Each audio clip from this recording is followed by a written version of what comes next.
Yun. Nandito ulit ang inyong paboritong human being. At ngayon, pagpapatuloy na natin yung pagmamarathon kay Cripply. At ang next natin ay ang Cripply versus Range na nangyari noong zoning. Di ko alam kung pang ilang zoning to, pero sa B-side to ginanap. Sobrang nostalgic, tsaka pit style siya. Di ko alam kung kailan yung last na event ng flip top na pit style talaga eh. Hindi ko na maalala. Pa-i-comment na lang. Pero alay, parang hindi na pwede sa yung flip top sa sa pit style eh, kasi kahit mga baguhan na MCs dinadagsa na rin talaga ng mga fans. Kahit yung yung Ruffian versus JD, hindi siya totally pit style, pero may maliit na stage tapos malapit pa rin yung mga nanonood. So sobrang nostalgic nitong laban na to. Ang tagal ko na tong hindi napanood. So yun, panoorin natin. CJS, 3JS, TKS, Humanities, Floating, Battles, Floating, Reading, Tattoo, Rapolo, UC, Nyan, shoutouts from Catherine, Sir Jonas, Boots, Band, Rapopoy from Riyadh, Pupoy Boys from Riyadh, Kilian Cheta, kay Amo, kay Clark Formatelo, kay Manong Driver sa Cebu, Edward Journalin. Yun lang po. Lagi. Yo, react accordingly tayo. Para sa parehong MCs. Nanalo si Cripply ng coin toss, piliin niya mauna si Range, tig 2 minuto dapat. Ratrata ang laban na to. Pakinggan natin unang banat, Range. Patagal ko na gustong sabihin to, B-side, magingay. Game. Yo! Wala nang intro, sige flow na agad, huwag kang pabiboyo kasi bobo ka pa man na pa. Oh, lats ka na Brad, kahit di isagad, boblaks ka mag-rap. Pati ito tinapat sa hindi sa sapat, kahit na pumalag, round 1 pa lang Brad, itong kalaban ko, sinisigurado kong durog na agad. Kaya, Cripply, ang matalo ako hindi pwede, magsisisi kasi yung sarili kung bakit ako napili na makalaban, tatapakan ko lang to, walang laban, takwalan ko lang to, mga bara, mukba, para mamano, gagagapang to, kaya putang ina mo. Ito yung era nung nung flow. Syempre yung pinaka nailala dyan is si Damsa. Para sa akin, cheat code yung flow nung na yun. Nung mga panahon na to. Kahit ako, aminado ako kasi yung iba, kahit hindi ganun kalakas yung punchline nung dulo, pero pag naka-flow tapos diniinan mo lang yung pagkaabanggit sa dulo, parang automatic crowd reaction na siya, lalo kung sobrang ganda ng flow mo. Kahit hindi ganun kalakas yung punchline, automatic maghihiyawan yung crowd, kaya may advantage ka na agad para sa next mo na line. Tsaka nandun makukuha mo na rin yung momentum. Kaya ngayong gabi, panis ka, wala akong pakitabi. Kaya alis na, siguradong sa pool ka pre, walang silbi. Di ako naniniwalang mabangis ka, kasi ako'y matalino / simpleng tao, di na kailangan na turuan. Bars ko walang hangganan, ako'y habang buhay sa kulungan. Wala akong puso pumatay na turuan. Bars ko walang hangganan, ako'y habang buhay sa kulungan. Wala akong puso. Shit. Uh-oh. Di ko alam ano sasabihin ko. Di na lang magsasalita ng kahit ano. Tuloy na lang natin. Di na kailangan na turuan. Bars ko walang hangganan, ako'y habang buhay sa kulungan. Wala akong puso pumatay, kaya patay. Ikaw ang napusuan, magaling ako sa ganyan. Kaya madali lang ito naturuan. Pagkalabit ko ng Glock 9 shots fired na kagad. Standing mo, upo yan. Putang ina. Parang pinredict niya yung mangyayari sa future, no? Anong year ba to? 2017.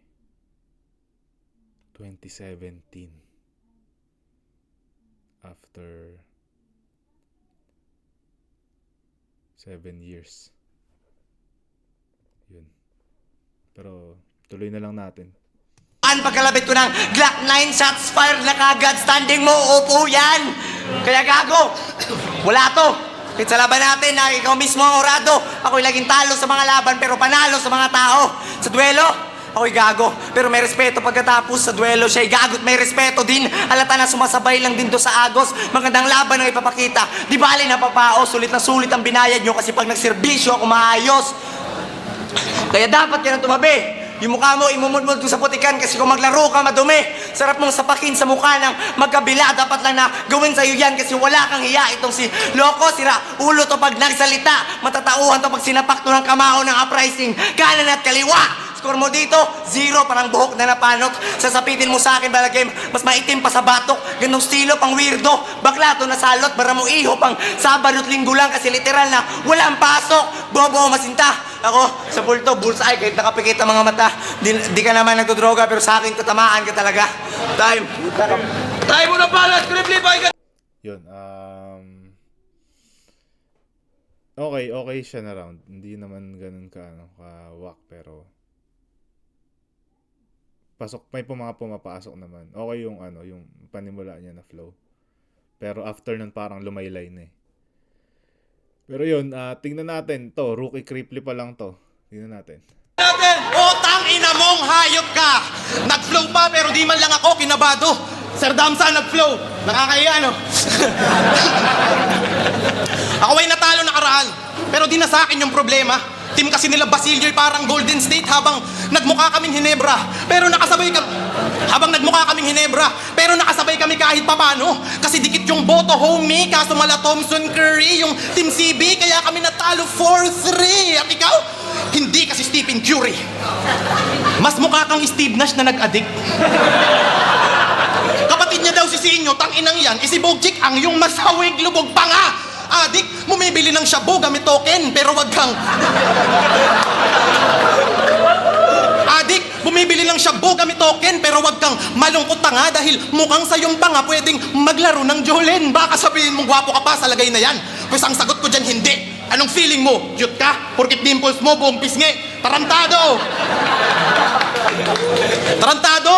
Kung usapang itsura lang sa akin, wala kang tsansa. Kasi pag may salamin, malaplasma. Pero pag wala, abra!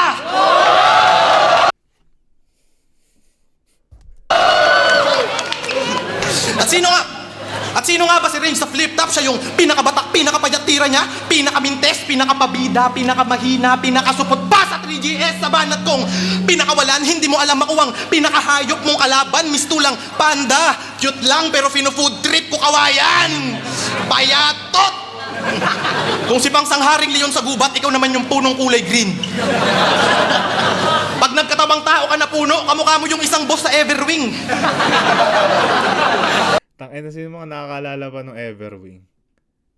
Naalala ko laro yata sa Messenger dati yun eh. Pagkakaalala ko. Kasi kung iyong iisipin, mukha kang punong patpatin. Kung ganyan itsura ng mga puno, papabor ako sa illegal laging. Kaya hahatiin ko tong kupal na napaka bobo magtanghal, magmumukha kang manananggal na sa flip top matatanggal yare. Kana sa akin, chainsaw to, sabewang mo men, hati. Kasa dalawang bahagi, parang flip top vids nung 2010. Wala akong plano magbiro. Alam kong inismall mo ako, wag mo na itangge. Pero tong minaliit mo, may plano na maghigante. Kaya sige, tarantado. Di ko pa kalakasan, aminado. Pero pangako ko sa'yo, gago ako ang pinakamasakit mo na talo. Yun, wala nang mahabang paliwanag. Mas maraming pumasok na na punchline si Creeply. Mas maganda yung reception sa tao. May din, may mga mangilang rebuttal din na na pumasok. Yeah. 1 Creeply. Let's go. Hoy, tangina mo! Talagang gago to. O, malalim pisngi ko. Ganto kalalim po, kinashota mo. Tangina mo. Tsaka, tangina, malulumpo ka sa aking creep na parang si Righteous One, kaya payat ako parang stick. Kasi pag nagmahal ako, stick to one. Tangina mo. Hindi mabigat lahat ng dura mo. Lahat ng banat mo pangit. Para mukha mo. Para ka lang alkansya na puno na. Sa akin, basag ka. Kaya huwag ka nang mangamba. Takbo ng karir mo, humina, naglalakad na. Mahinang kumagat, mali ang tinapat, masasawi ka kagad. Nagsabing magaling ka, bobo lahat. Ako payat, pero malakas kumantot.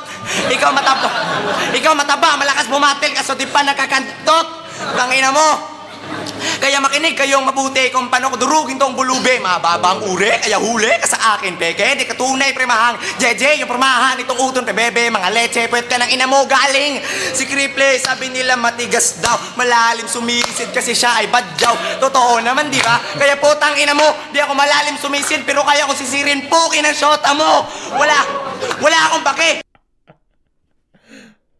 Kung sa akin galito, anong paki ko? Sobrang pangit ng shota mo, mas pangit pa siya sa'yo. Pangit pa siya sa'yo. Persa ko panira, samantalang persa mo mahina, baliwala lang sa liga, pinakita, katangahan ako ang bida, kaya liga, ikaw ang pinaka-weak mong kalaban. Kasi napakayabang, ito si Ugok talagang babanatan ko, to si Bulok, kaya kang palagan, kasi di ako supot, kaya kang tapatan, kasi kilikili lang naman nang dala mo paputok. Kaya alisto, kay bisto, kaya alis, burubanisto, bibibingo, idilisto, kalat, kalandito, kaya walisto. Wala akong masyadong maisip. Inay mo ano daw, so di ko alam kung nalulupitan o nababad trip na.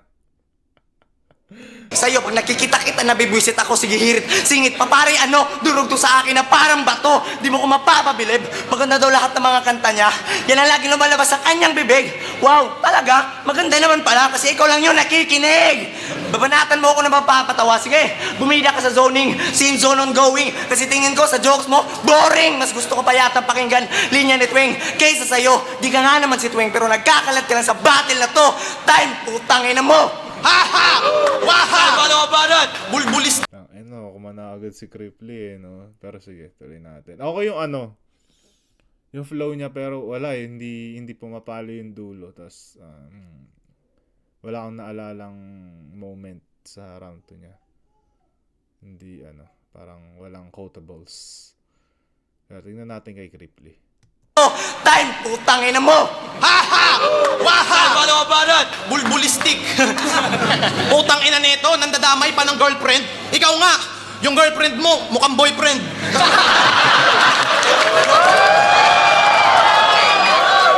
Tapos, pangit daw ako. Yung banat na yon ay hindi cool. Di mo alam, sobrang gwapo ko. Lagi akong escort nung high school. Ba't nga ba lagi pa tong may laban? Ba't nga ba lagi pa tong may laban kahit yung banat nakakabwisit? Sabay sumingit sa aking isip na kaya naman pala kasi lakas daw bumenta ng ticket. Hayop, business-minded. Sa mga staff, gustong makihanay pues magiging staff ka lang pagtanda ni Arik. Ikaw yung tungkod na pang-alalay kasi kahoy. Pero yung ticket na mabenta kasi may sabon na kasama. Pag yung kita ay mahina, pinupost niya sa Lazada.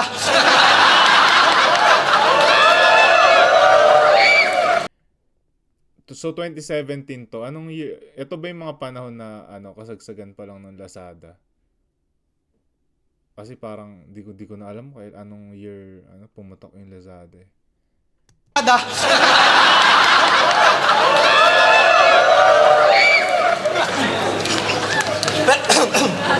Pero sa pag-sales to ka lang angat, yung talent mo pambobo, sana ticket na lang yung rap skills mo para bumenta kahit papano, walang bilang. Gaya-gaya, patumputang inang to. Flow ni Damsa ay kinopya, tas moves ni Looney na ganto. Bakit ba nung laban mo kay Bruce ganun ka ng ganun? Natatay ka ba o nafa-fart? Di ko alam kung may epilepsy ka o ganyan lang steps mo ng Baby Shark. Baby Shark, hoy. Baby Shark, hoy, hoy, rain siyang bubo mo, katawan niya ay buto-buto mo ka pang guard. Grand fuck you! Pinatalsik ka lang ng tamod na sikat na rapper noon. Di ako tulad mo bagkos, ako ang tumalsik na laban ng mayon. Kaya sinumang humarang ilapnos kung kailan set ang bawat rounds. Iba ako mismo yung nag-aapoy buang. Pag dinala ko ni Enigma sa gubat, baka ang flip-top dun maging sunugan. Kaya tupok ang inyong gubat sa parating nakaingin. Tong supot na hinayubak, nararapat na kainin. Pero ayoko, kasi masyado kang patpatin, yun di puta. Nakakatawang mukha kang may TV, pero simpayat mo yung antena. Putang inang mukha yan. Kamukha mo yung mga classmate kong mga walang kadit pag JS Prom. Kung tingin mong di ko kaya mag-technical, pues nasa isip ni Range is wrong kasi feeling fuckboy. Wala namang kadit. Titi mo yata inuuod, kaya kahit ikaw pa ay si Range, malabo kang makatusok. Kaya palabas ko yung panoorin. Ikaw ay matutulala, bagong karakter to na magiging bossing. Ako ang bago nyong taga-Bulaga. Oo, baguhan pero alam mong sasabay ko sa heavyweights. Kaya Enigma, tapos na ako mag-practice, ready na ako sa ahon 8. Wala, mas marami talagang pumapalo sa Cripply and paangat yung level nung nung performance niya mula ng round 1. Mas malakas nung round 2. Well, si Range, parang bumaba. Yun, round 2, Cripply ulit. Range point ka natin! Putangin na mo! Halata na Ducato! Ahon 8 daw, gago! Ahon 8 mo mukha mo! Putangin na mo! Yo! Ito ipapatuloy! May laban din si Range ng Ahon 8 siguro. Hindi ko na maalala. Ahon 8. Okay. Sinong ano nun, main event ng Ahon 8? Yung Isa Buhay Finals. Nalimutan ko na kung sino. Tayo tagal na sobra. Tuloy ko pa rin, kahit kulang sa paghahanda. Para sa akin, hindi ka banta. Ngayon ang araw na itinakda, piling matigas pa sa madla. Inaasar mo pa silang seta na takot kay Bayaw Lil dyan. Parehas lang naman kayo na bakla. Wala kang mapapala sa aking gago. Alam mo naman sa tuwing may laban, lagi akong talo. Kaya may tsansa ka. May panalo akong isa, putat tsamba pa. Kaya huwag mo na ang tangkain. Basag to sa akin, parang nahulog na salamin. Sarap mong sapakin, ba't di mo tanggapin? Namukha kang simura, kaya mahirap kang mahalin. Kahit simple ang yung bara ko, tatatak to. Pag nakita ng mga walkers yung mukha mo, lahat magtatatakbo. Ha? Lahat magtatatakbo. Kaya huwag ka masyadong pabida. Di ka malamig pakinggan. Di ka sa Baguio nakatira. Ramdam ko, sa ugali mo, merong nag-iba. Porkit sumikat yung puta, yung tropa, ba't iniwan mo sila? Tangina mo, mahilig mang iwan. Dapat balian to talaga. Yung tunay na tropa, repa. Dapat bigyan mo ng halaga. Nung wala ka, andyan sila. Nung nagkaroon na, wala ka na. Saludo ako sa lahat ng tropa niya tapat. Maliban sa kanya, pinairal ang masamang ugali. Wala nakakapit sa'yo, pinagsabihan lang kita pare. Masasabi mo ang pangit ako. Ginawa ko lang to para mapagsabihan ka na kapag bumagsak ka, walang sino mong taong lalapit sa'yo. Ikay pinatulan. Kahit kulang ang preparasyon, alam ko sa sarili ko na hindi ako maestro. Pero kaya tang turuan ng leksyon. Alam ko, isasagot mo, payatot ako. Tatanggap ko na yon. Eh ikaw, kung wala si Topper, malamang itsapuera ka lang ngayon. Kaya paraan. Kaya kang palagan, ang awatin ako dito ay wala nang paraan. Tapos na kagad to, wala na nakaraan. Ang panalo, di man sa akin nakalaan. Ayos lang, masaya na ako napabilang ang aking pangalan kahit pa kanilang pagtawanan. Ano? Utangin na mo, malakas ang suporta sa kanan pati na sa kabila. O diba, isang karangalan na makatapak ako dito, sir. Salamat sa pag-imbita. Time! Nagbanag Crip Levi ka natin! Tangina, dinadamay mo si Topper. Sabi niya, ano ba yun? Sabi niya, malakas daw. Ako, pag andyan si Topper, putang ina mo. Ikaw malakas ka din pag andyan si Ponger. Malakas kayo magshabu. Ano nga ba mapapala ko pagkatapos ko tong talunin? Eh mukhang mas talentado pa sa'yo yung mga rapper na mga amateur sa amin kasi wak ka. Ito na ba talaga? Ito na ba ako kahinarik? Estilo nito parang may sakit na EJ power. Oo, literal na basic. Kaya kung tingin Inan to keep my name out your... De joke lang. estilo nito parang may sakit na EJ power. Oo, literal na basic. Kaya kung tingin mo sa akin, creep lang pues. Huwag mo kong maliitin iho dahil tong creep na nasa harap mo sabi kulay naging hero kasi si Range to. Malamage bro. Kala mo nakaka-amaze no? Pues tong creep may dagger na nakadagger. Ano pa silbi ng range mo? At kaya daw siya Range kasi pag tumira long distance. Pero di yun nakakasakit you piece of shit.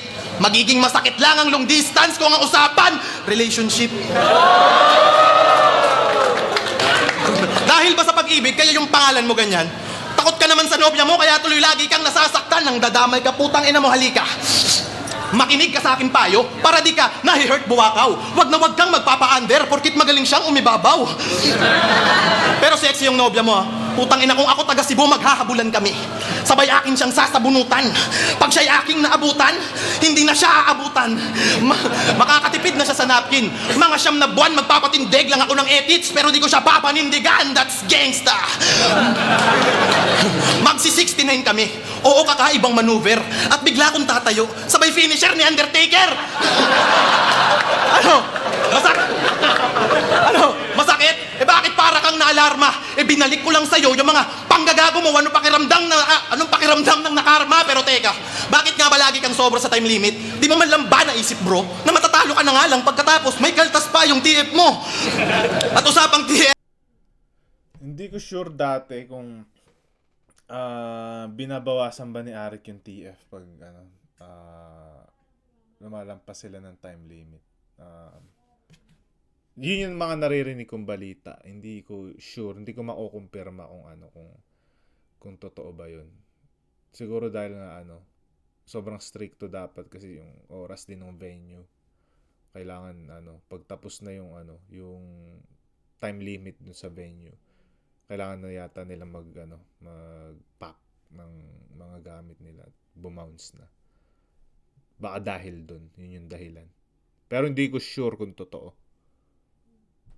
Bro, na matatalo Talo ka na nga lang pagkatapos may kaltas pa yung TF mo. At usapang TF, tangina, wala ka daw nun, pauwi, sabi niya TF mo isa lang daw na Fortune na puti. At nung sinabihan to niya na ibang ako makakalaban niya, nagpost to sa Facebook, nakakadismaya. Puta, may gana ka pa. Alam mo ba kung bakit tayo pinagharap, gago? Bukod sa wala pa tayong pangalan, parehas pa tayo laging talo. Kaya kung titirahin mo standing ko, di ako magrereklamo o pangit yung record ko, kasi nga barumbado. At kung dadaan mo ako sa flow, di mo ako dyan mapapatay. May pagka-surfer to buy sa flow, kaya kung sumabay. At ngayon nakuway, walang planong magpasapaw. Tinitiyak ko ngayong gabi na ang panalo ko'y di maaagaw, lalong hindi mananakaw. Dahil ka na ba yan? Pagsalamat na yun!